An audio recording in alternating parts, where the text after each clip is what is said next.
Bonjour et bienvenue à vous dans la suite de nos entretiens. Cette fois-ci, c'est au tour des violences conjugales avec l'éducatrice Agapé Goma. Madame Agapé, bonjour. Bonjour Isis. Comment est-ce que vous allez? Je respire la prospérité.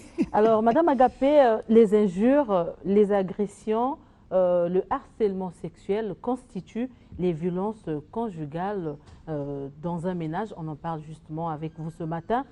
Comment Je commencerai par vous poser cette question. Est-ce que vous subissez des violences conjugales? Permettez-moi de répondre à cette question à la fin.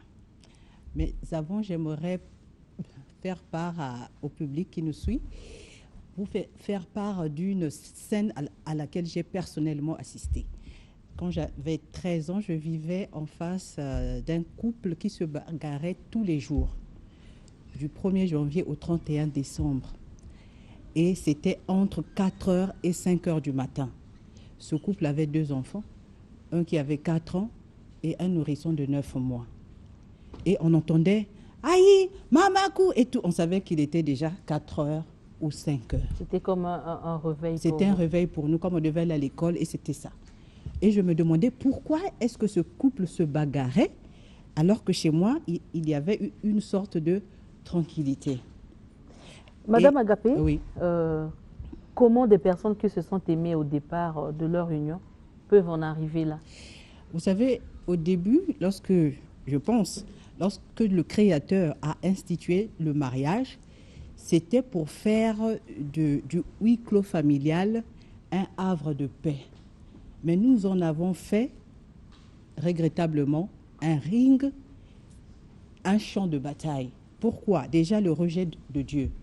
Lorsque vous rejetez l'existence de Dieu, vous ne le craignez pas, vous ne le respectez pas, vous ne vous respectez pas et vous ne pouvez pas respecter l'autre.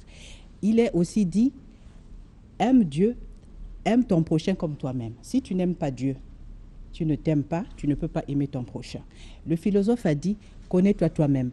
Si tu ne te connais pas, tu ne connais pas Dieu, tu ne te connais pas, tu ne peux pas prétendre ou vouloir connaître l'autre. Ça, c'est le premier point.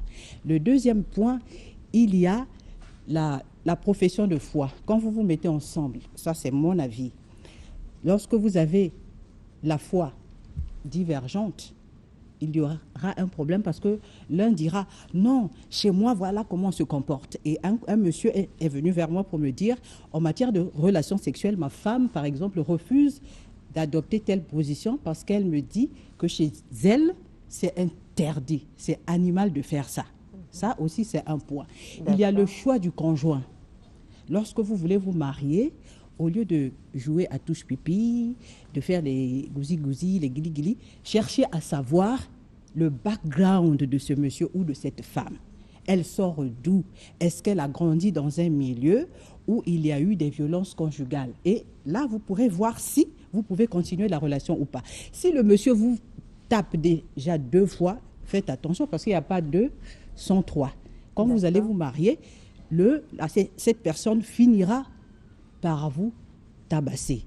Soyez-en sûrs. Il y a aussi le fait que nous laissons la belle famille, disons, nos parents s'immiscer dans notre couple, venir s'ingérer, dire n'importe quoi.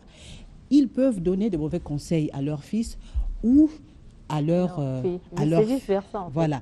Et dans un pays dont je préfère taire le nom, lorsque les filles ont leur première menstrue, on demande à un monsieur qu'on appelle Ian de venir nettoyer sexuellement la fille. Donc de venir coucher avec.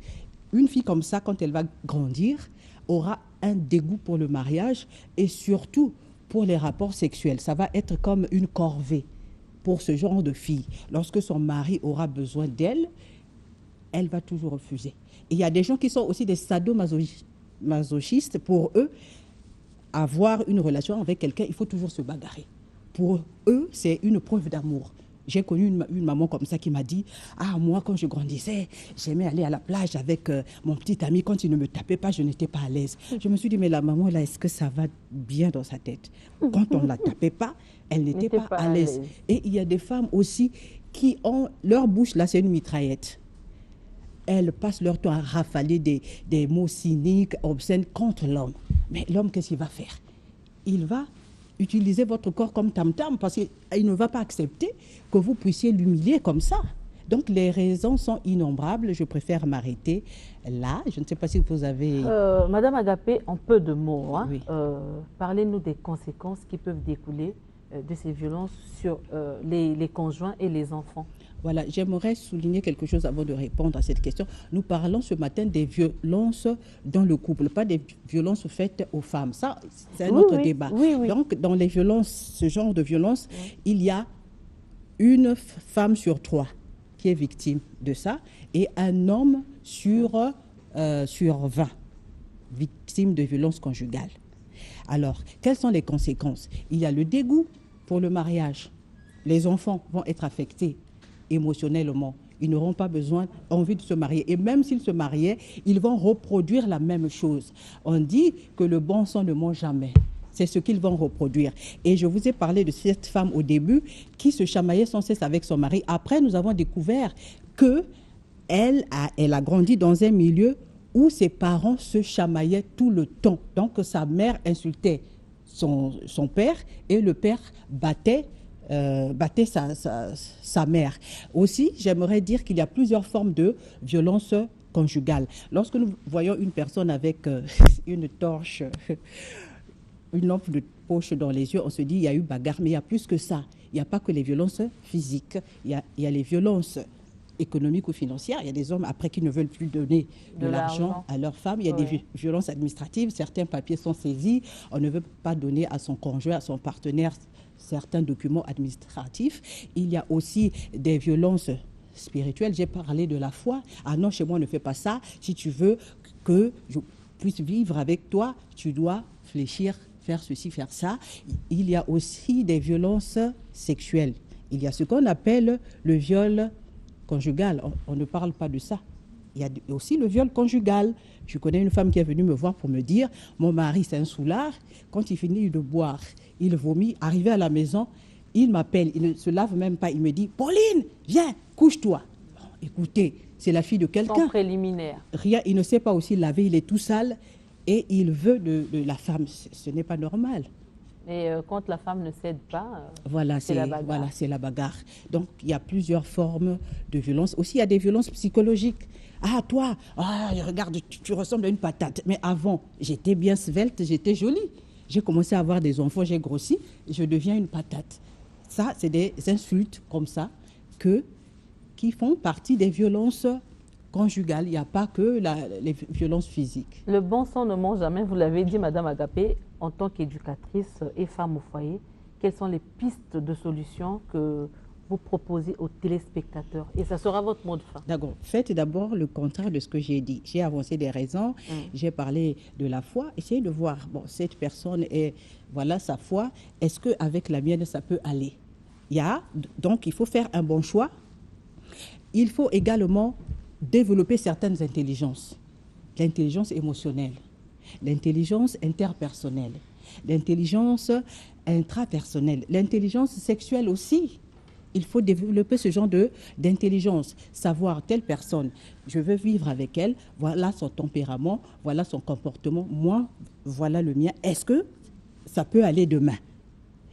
Il faut préparer son mariage. Qui veut aller loin?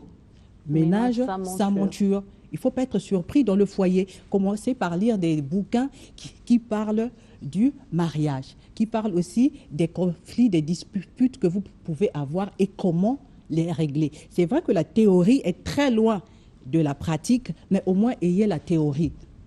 Avec mon mari, voilà, je vais répondre à votre question. C'est ce que j'ai fait. Je me suis préparée. Et lui et moi, avant de nous marier, qu'est-ce qu'on a décidé de faire? Si on a des différends, nous n'allons pas, devant les enfants, exprimer notre mécontentement. Qu'est-ce qu'on fait? On attend que les enfants dorment ou on sort. Moi, j'ai eu le privilège de grandir dans un foyer où je n'ai jamais vu mes parents se disputer ou se bagarrer. Donc, pour moi, c'était des modèles. Et j'avais pris la résolution de vivre comme ça dans mon foyer demain.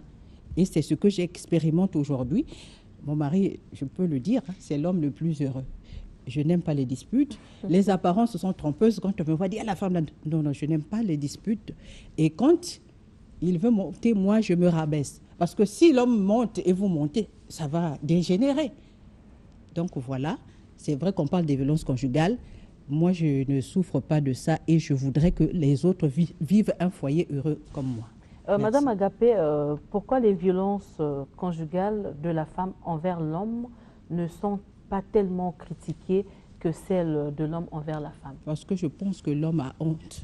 Il y a des pressions familiales, des pressions sociales qui disent à l'homme, tu ne peux pas dire ça, ça va être une honte. On va dire que il faut te taire. Donc les hommes aussi sont victimes des violences conjugales comme la femme. Mais c'est vrai que chez la femme, c'est plus, parce que nous avons 700 millions de femmes dans le monde qui sont victimes de violences. Il y a une question d'un téléspectateur qui dit au temps de nos grands-parents, oui, ils ne tapaient pas leurs femmes. Et aujourd'hui, ce problème devient très récurrent. Est-ce que ce n'est pas un problème de l'évolution et du temps? Je ne sais pas s'ils ont bien vérifié parce qu'on a parlé de plusieurs formes de violence conjugale.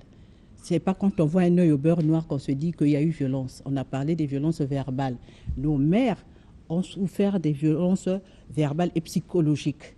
Nos mamans sont restées dans des foyers parce qu'on leur a dit, il faut supporter, vous avez déjà eu des enfants, même si l'homme t'insulte, kanga motema.